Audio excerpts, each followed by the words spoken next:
Charlottesville, Virginia. A deadly clash of white nationalists and counter-protesters. Drive these fascists out of our streets! Chaos sparked by a divisive statue celebrating the South's Confederate past. Now, a year later, we're looking at the consequences of that day, how it changed life for all of us in America, in ways you might not even know.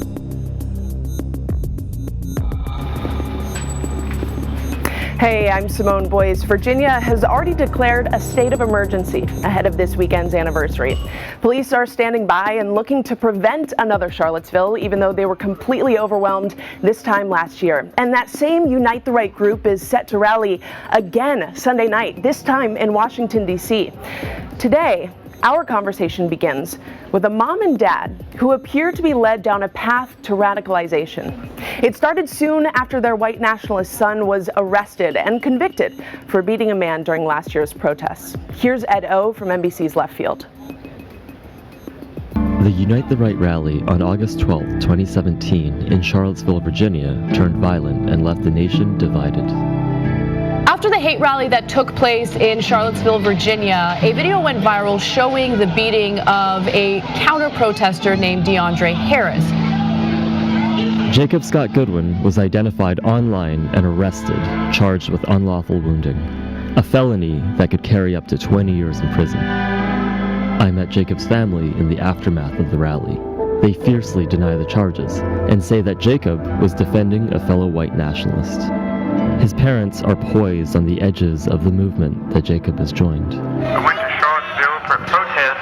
Politicians trying to buy into that fad that we're progressive and we wanted to remove this racist history, and that's not in key with history at all. Holy fuck!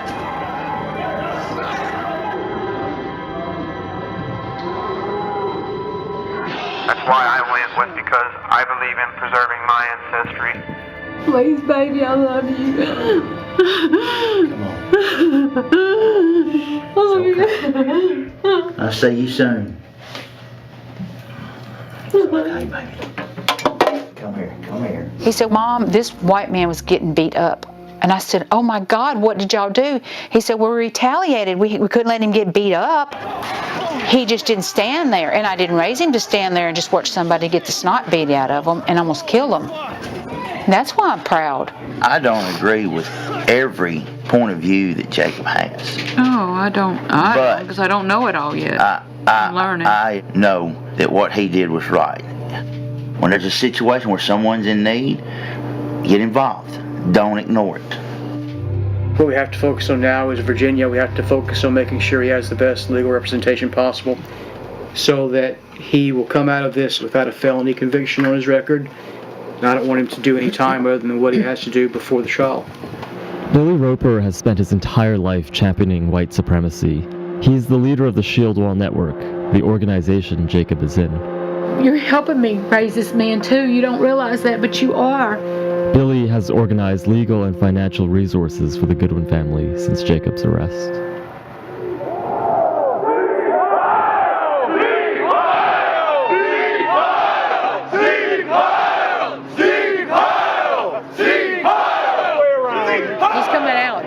He's going to be a radical when he gets out. He's going to be ready with y'all. He said he's ready. He's ready to fight with y'all again.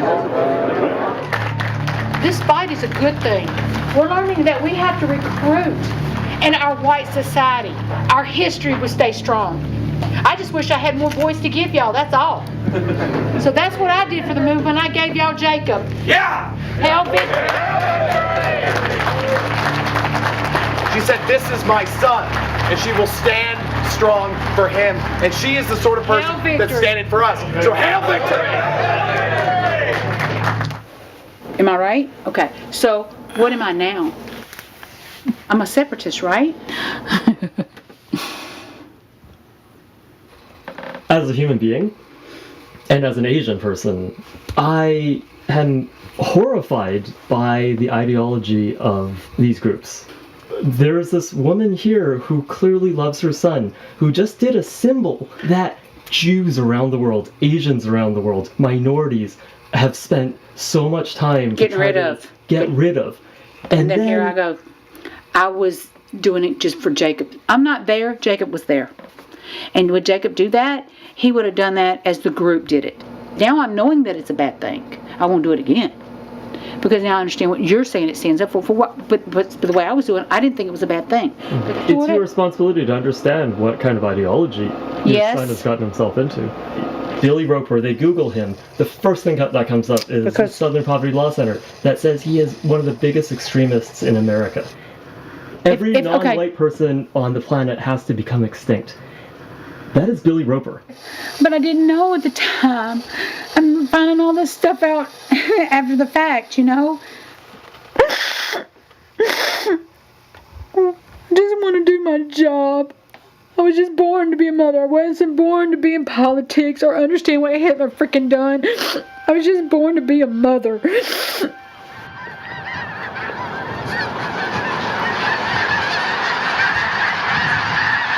Lots changed since you were here last time. And when I say form up, that means go ahead. I'm waiting to go to war, you know. Dress, everything. Roll quarters and you clamp the ends up your head straight up. I was asked just to do some military drills. I'm the only guy probably they know that's been in the military. But as far as a leadership role, no.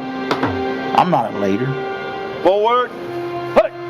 Would you say now you're like fully a part of this movement? I'm on board to support and to help.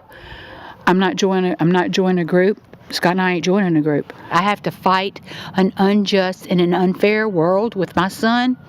So be it. If my husband has to get out here and train him, so be it. There he is. Did you want to say anything to Ed? Ed's here. Hello. Hey, what's up, Ed? Let me ask you this. What do you think of the Holocaust? Should that have happened? The Holocaust? Yes. I believe that millions of Europeans and millions of non-whites died. And 6 million Jews. That number is up for debate. Okay, but you recognize that Jews were systematically killed in the Holocaust? I don't believe so. I believe that they were trying to develop an ethno-state. Sorry. Are you thinking? So you're telling Mama? Are you telling me and Ed that you think that none of them were gassed or none of that happened? No, I don't believe that. I've not seen. If you could produce one document that ties Adolf Hitler to the gas camps or the supposed death camps, then you'd be a rich man because they don't exist. Do you understand what he is saying? I don't mean to be ugly. It doesn't matter to me. It's horrible what happened to these people. But you're not going to change it either. But no. Even if you're saying it's horrible what's happening to these people, but then Jacob, just now, you heard him as well as I did, that he... I really wasn't. I was letting y'all have this conversation. You need to listen. See, I don't get into it. But you have to. What difference does it make to me right now? What? I'm not going to be able to change his thought or change your thought. I don't have a thought about it. But you can't. You cannot do this right now because, you know why? Because the world is watching you.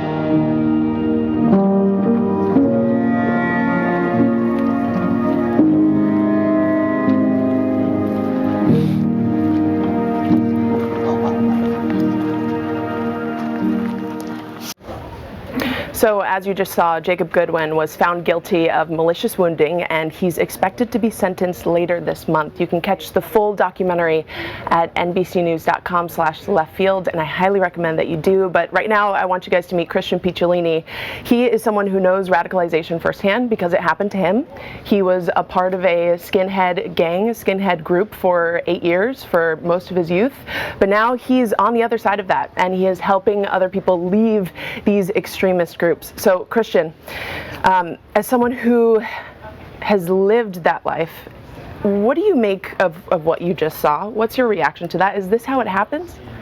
That's exactly how it happens, Simone, unfortunately. So it's usually not about ideology. People aren't necessarily born to hate.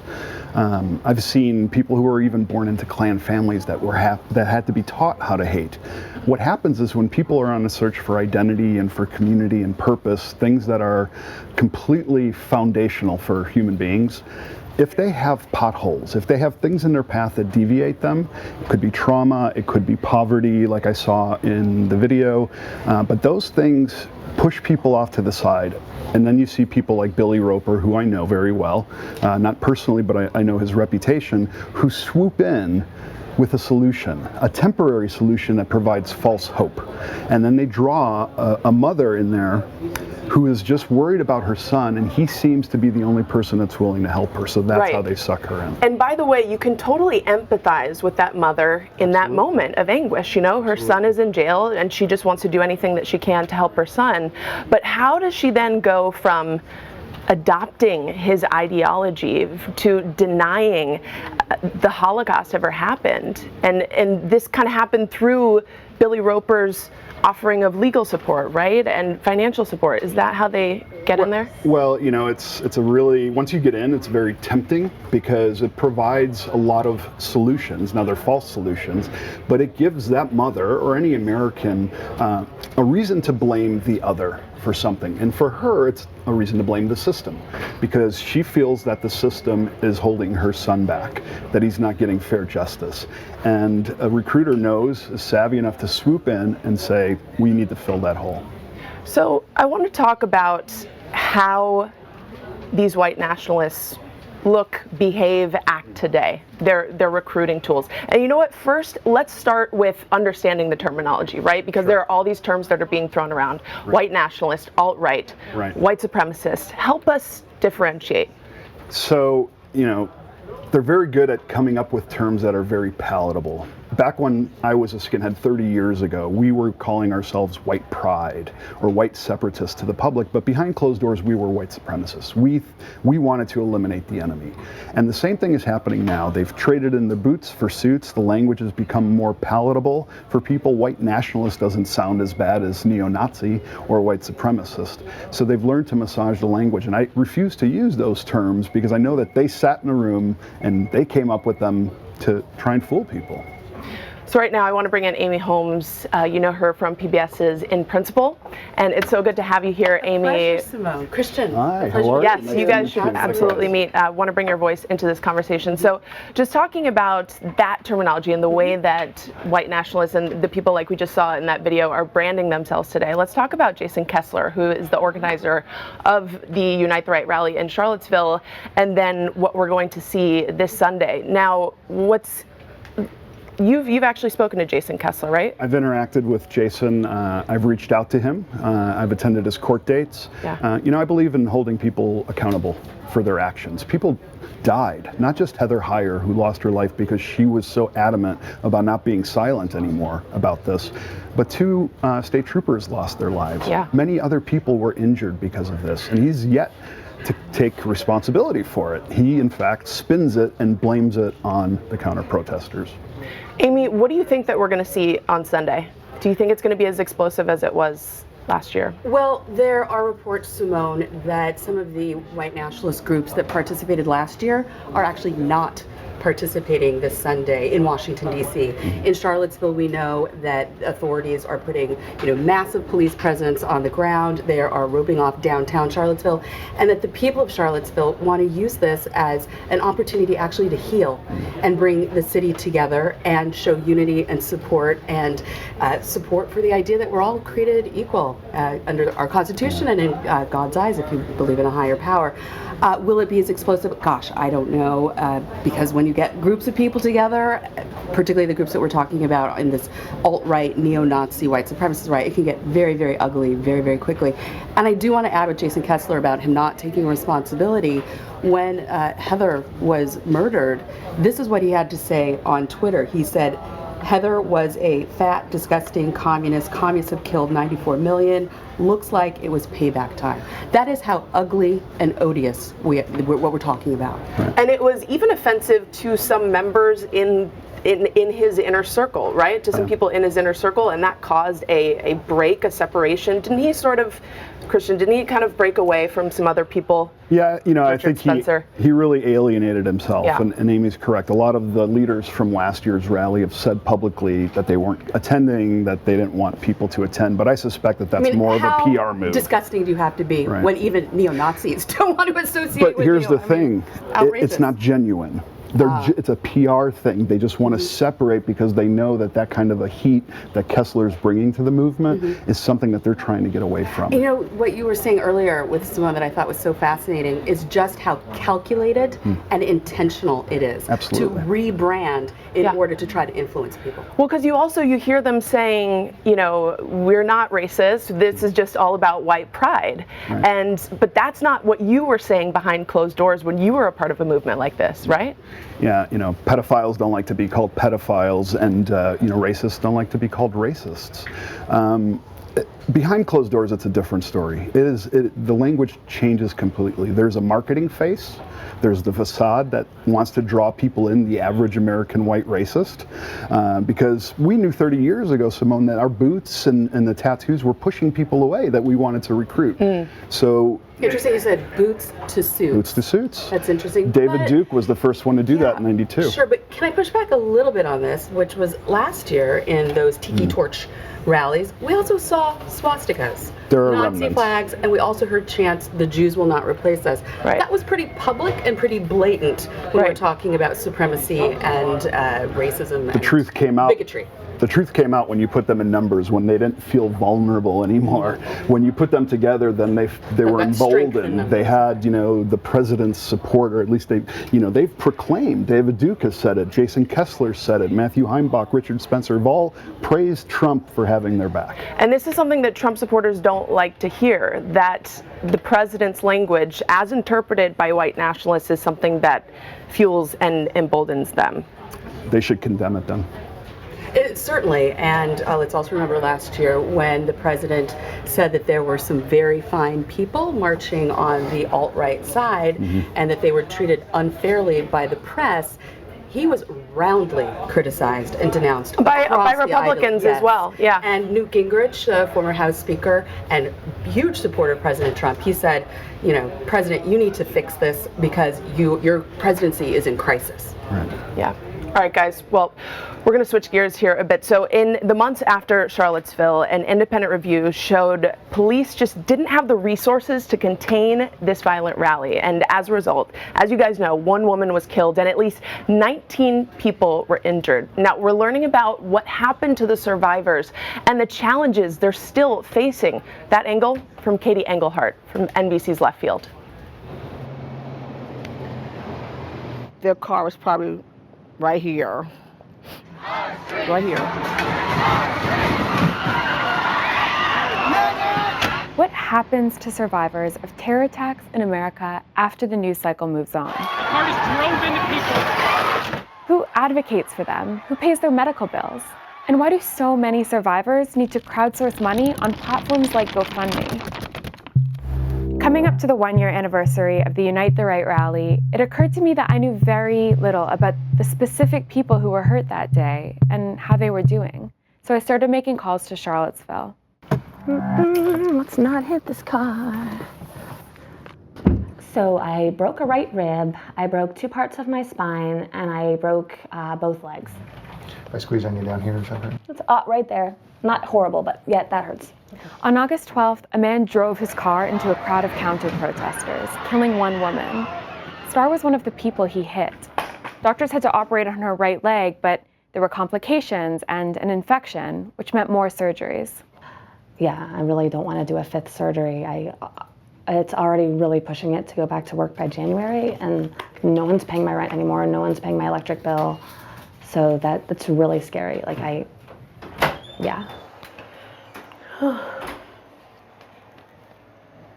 I haven't worked since the accident. Tay wasn't part of the Unite the Right counter-protest, but that day she and her sister were running errands in town, and they were detoured onto the street of the attack.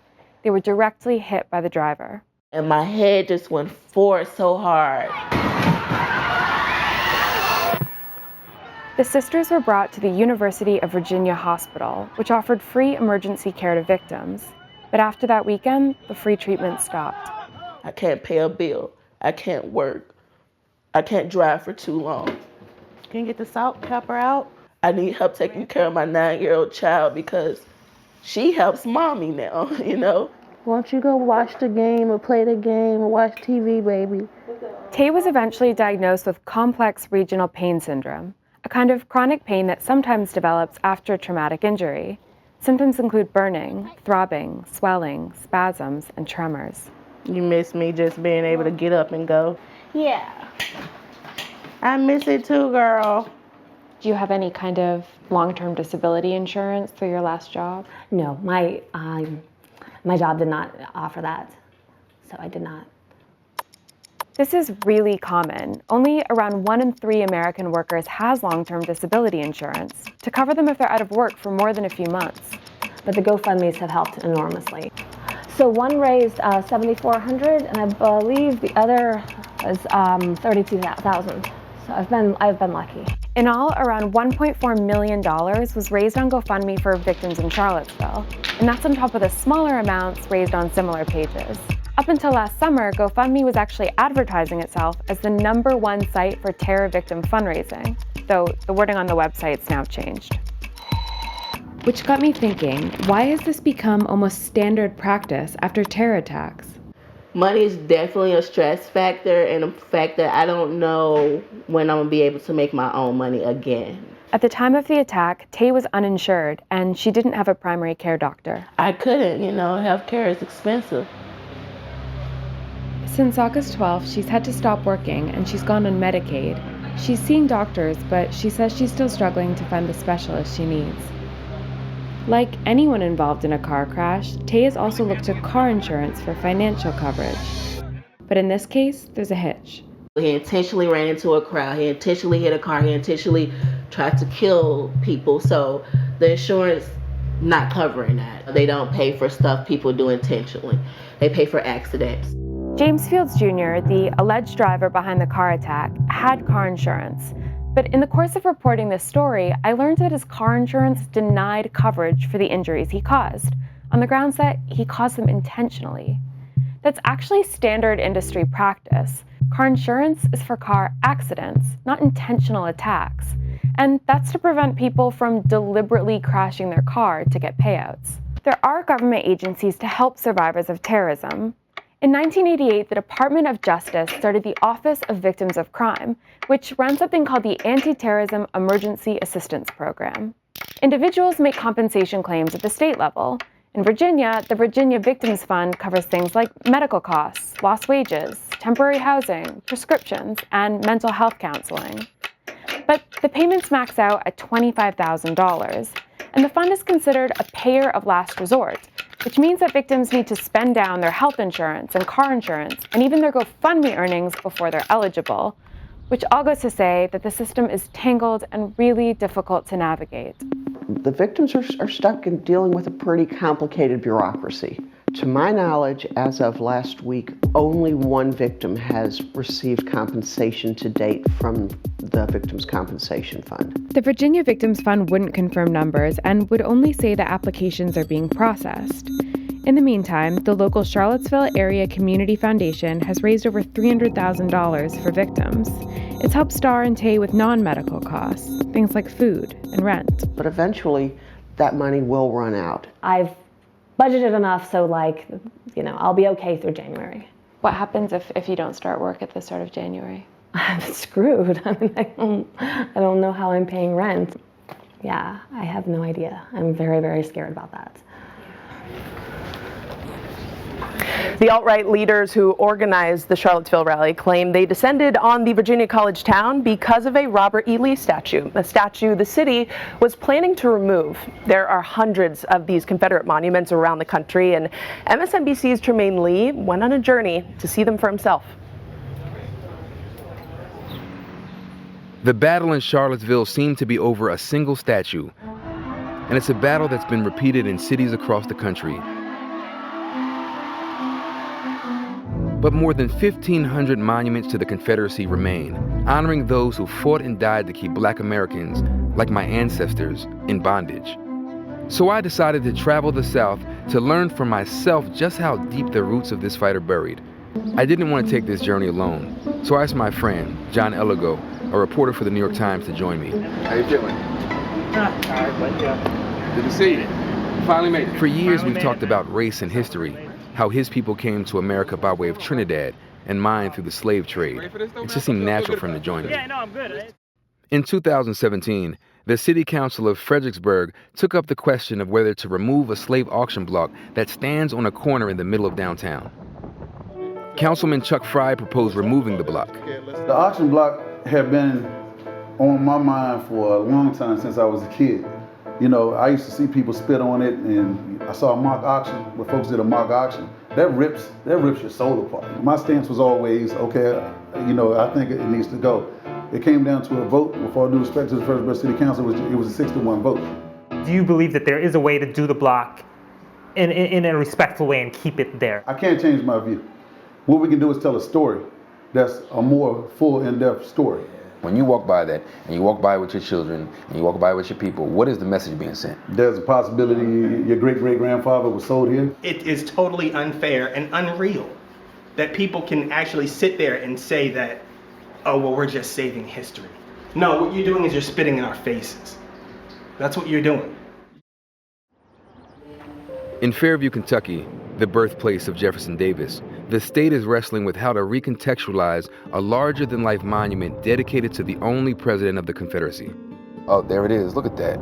Yeah, we're seeing it. My goodness.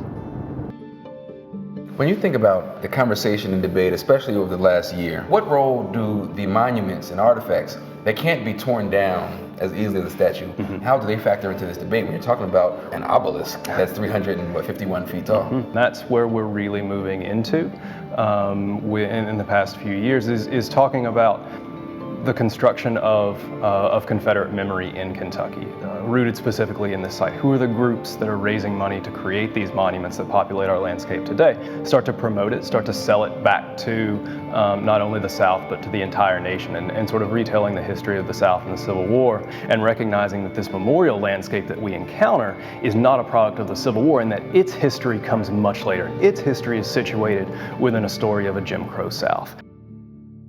After the Civil War and Reconstruction ended, many Southern whites tried to push blacks as far back into slavery as they could. By the early 20th century, groups like the United Daughters of the Confederacy began promoting a revisionist spin on the Civil War. The so-called Lost Cause was about more than memorializing dead Confederates. It was about painting the North as an occupying force and the South as noble defenders of virtue, all while minimizing the role of slavery. Their influence would fuel generations of Southern segregationists and nostalgia for the Old South. First, would you mind saying and spelling your first and last name for us? My first name, Gordon, Gordon. My last name, Cotton, Cotton, just like you pick. There we go. So all this fuss over the Confederate statues and the flag and slavery, is it time for us to move forward? No, if we're going to move forward on this, we're going to leave everything else out in our history. Are we going to be selective in what we're going to keep and what we're going to forget? What about this idea, though, that these men were fighting to maintain that system of slavery? That wasn't all they were fighting for. They were fighting because our homes were invaded. The whole thing was based on money. Most things are. Going back to what happened in Charlottesville, someone was killed, someone was shot at, someone else was beaten up. Does it surprise you when you see that people are that virulent about their support and defense of Robert E. Lee and the rest? Well, they're not the ones that started it. Defending it, yes, I can understand that, but they're not the ones that started it. Had the people not wanted to tear down a beautiful monument, it wouldn't have happened. How much credence do you give to the idea of these are men of their time? You know, what does that mean? Certainly they were men of their time, but does that, exactly what you said, do we forgive them? Having these conversations is kind of weird with some of the people who are able somehow to separate, advocating for slavery and, the inferiority of black people, and then say, but they were great guys who had a lot of accomplishments, right? Yeah. That's hard to square. Jefferson Davis. Yep. That's gonna be for Nathan Bedford Forrest right here. Grand Master of the Klan. This monument was erected and dedicated October 7th, 2000. Listen to the way they describe this man. This monument stands as a testament of our perpetual devotion and respect. One of the South's finest heroes. 20 miles from the Capitol, a plaque stands on the side of the highway. It marks the spot where Elmore Bowling was lynched and his body left in a ditch, just 100 yards from where his 5-year-old daughter, Josephine, waited for him to come home. When you're Black in Alabama, you can't help but walk in the shadows of these huge Confederate monuments. But do you see a connection between the message being sent about white supremacy and what happened to your father? Oh, very much so. One of the articles that described my father's death says, enraged whites jealous about the success of a black man. If you acquire more than they think you should, they gotta put you back in your place. Enraged. Enraged. Josephine told us she paid for her father's marker herself after the state refused to allow her to place it on public land. Earlier this year, Elmore Bowling's name was included among the thousands of lynching victims at the National Memorial for Peace and Justice. The memorial's director, Brian Stevenson, hopes the collected names will help change the narrative of a country still grappling with how to tell its own story. When I moved to Montgomery, this was a city that had 59 markers and monuments to the Confederacy, and you couldn't find the word slave or slavery anywhere. How is that even possible? It's because people have been very intentional about denying that part of our history. So this memorial, this site, is intended to be a very intentional response to our silence. So you see one county with one name, and then one county with two names, and then you see a county like this with over a dozen names. Do you have any Dodge County, Georgia? Yeah, we do. My great-grandfather, they were tenant farmers in Dodge County, Georgia. Yeah. And apparently there was some issue with some white men. Yeah. They owed him money around the end of the year. Yeah. Right, selling up. Yes. Sent his son, Cornelius, into town. Yeah. They shot him, put him on a horse, sent him back. Yeah. When we have the death certificate, it says age 12, Wow. 12, cause of death, gunshot wounds. Yeah. There are thousands who get killed, but there are millions who are victimized. 7 black people lynched in Screamer, Alabama in 1888 for drinking from a white man's well. Dozens in Louisiana because they were protesting their low wages.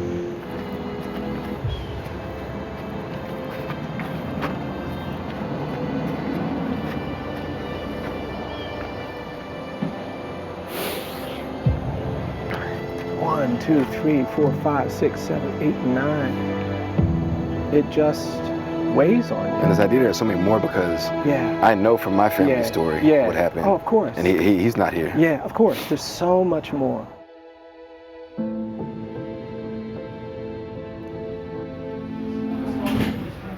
Such a powerful story. And we've got Trymaine with us right here, right now. I can only imagine you go on a journey like this and it changes you. It's amazing. It's so hard to cross any state in the South and not hit a Jefferson Davis highway, not find a parish named after him, not hit a monument. I think what's interesting is we already feel that we're in this divided America, typically North and South, Democrat and Republican. But when you spend time in the deepest parts of the South, those places that still have loyal Confederate ties, right? People whose descendants died fighting for the rights to buy and sell human beings, but also for their land, right, and their way of life.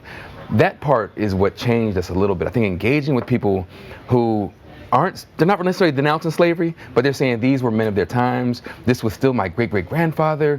We were proud people. We were fighting for states' rights, and they had all these ideas. But you also realize the mythology surrounding how their worldview on just how their own history. Yeah. What was striking to me, I can understand someone wanting to, be proud of the version of their relative that was passed down to them. The person that they, idealized in their mind or romanticized in their mind, wanting to be proud of their family history. But why not just outright come out and say, you know what, I'm proud of who my grandfather was in these other ways, but I do not support or embrace his views on slavery, and that was horrible, and I want to come out and clearly say that. Why didn't anybody do that? I got the sense that to deny or disavow one part of it will bring their whole idealized version of who they are crumbling down. So much of what the Confederates stood for, at least in the way that the propagandists portray it, and the United Daughters of the Confederate types who spread the romance, is that it was about virtue. and a way of life, and that the North was an invading army and they had to protect the women, the children, their way of life. So for those who come down from that line, by disavowing that, it's like disavowing a part of themselves. Now, some people would dance along the edge saying that, oh, I don't support slavery. There was always a but. They'll say, but black people owned slaves. But there were white slaves. No, you can just clearly draw a line in the sand and say no. You'd imagine so, but almost to a person, none of them did that. There was a sense that they felt that they were still being attacked by this invading army, and they're still wrestling over the narrative of what happened. Tell me the story of Gordon Cotton, because he was a very interesting character. Cotton like you pick. Gordon Cotton like you pick. Like you pick. Which kind of threw me. So we showed up at Gordon Cotton's front door in Vicksburg, Mississippi, unannounced. We heard his name around town, and we said, we got to meet this guy. So we show up on his doorstep. He comes out with no shirt on saying, all right, boys, come on in. And so as soon as you come in, you see a Mammy doll. I look over, I see a CD with a white comedian in blackface. You go down into his library, and you see Nathan Bedford Forrest and a bunch of Confederate battle flags, Jefferson Davis everywhere. And he basically says that I'm a good man. My family, we owned slaves. We later employed those people. Slavery wasn't that bad. There were some good slave owners. Every step along the way, he was perhaps the most charged Confederate sympathizer of them all, but seems nice enough. And that's the other thing that was shocking. Not just in the places that you would visit that you knew were hallowed ground, there was serenity.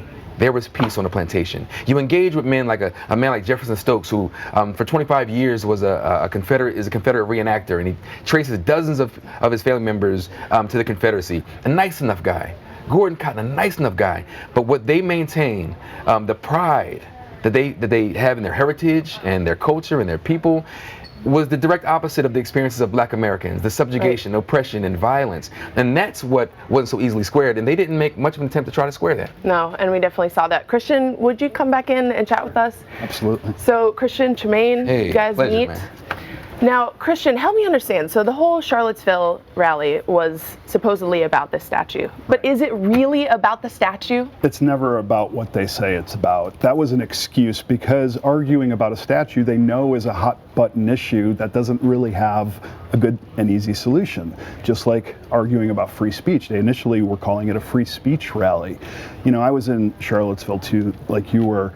The statues that are there, the Confederate statues, aside from the ones that are on public land, were put in African American neighborhoods after the war to kind of still show the dominance of white people. Even though they couldn't own slaves anymore, they put the statues there to remind the community, the African American community. And we saw all of these monuments and statues, a lot of them popping up in a time period that coincided with Jim Crow. Absolutely. So it was decisive messaging, very intentional messaging. And then not just with statues, but gaining control of local school boards, right? To get control of what's being taught in the textbooks. And that set up a whole generation of people that would go on to defend segregation.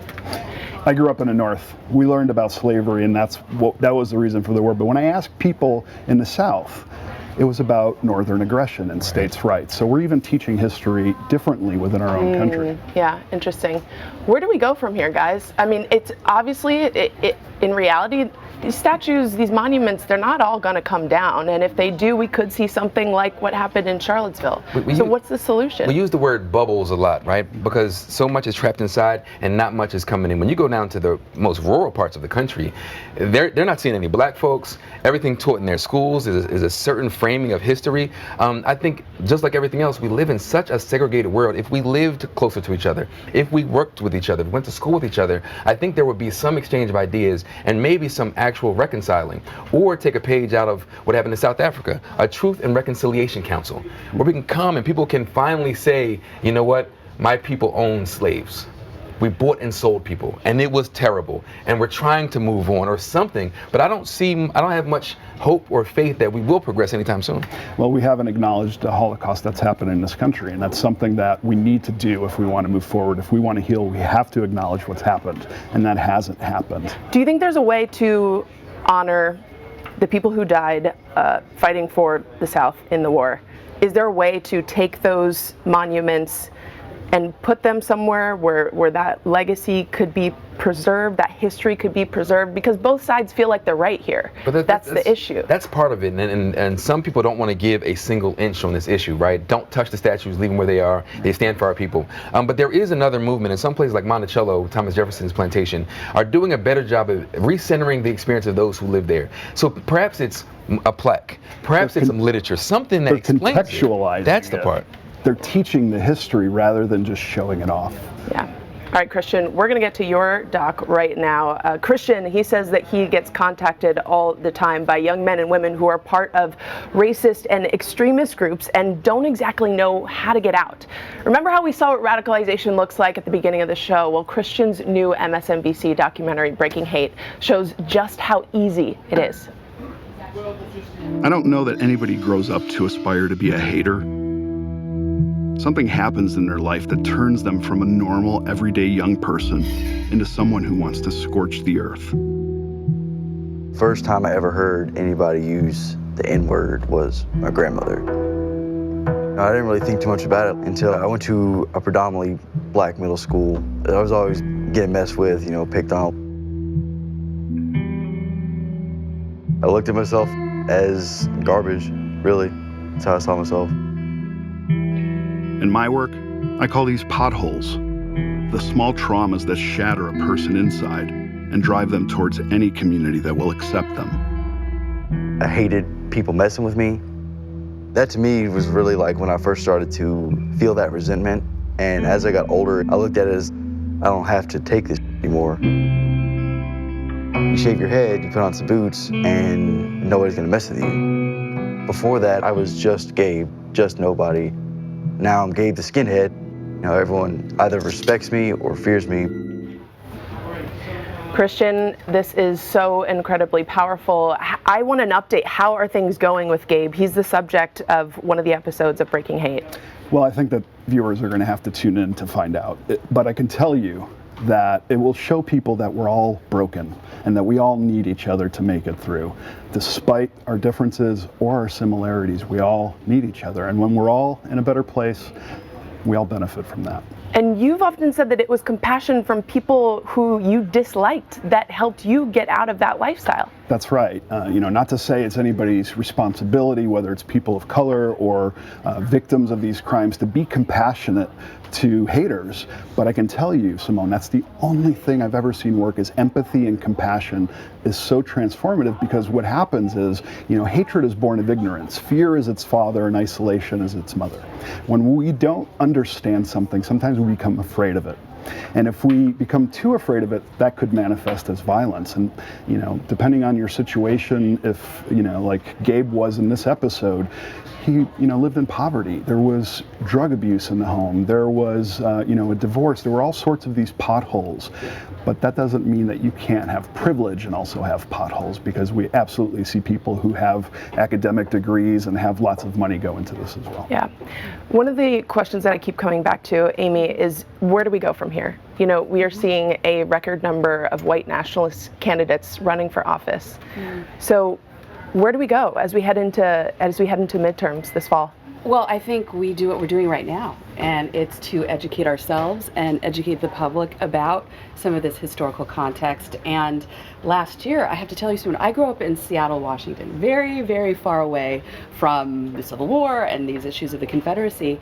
And I discovered that Seattle had a monument to Robert E. Lee. Seattle, Washington. It had been built by the Daughters of the Confederacy and Southerners who had moved to Washington State. But last year I also learned a lot about why these monuments were erected. That's part of the historical context. And this should be really interesting to viewers. Robert E. Lee himself, you know, the leader of the Confederate cause, he opposed building monuments. That's right. He said in the aftermath of the war, I think it's wiser not to keep open the sores of war, but to follow the example of those nations who endeavored to obliterate the marks of civil strife and to commit to oblivion the feelings it engendered. That's what Robert E. Lee himself said.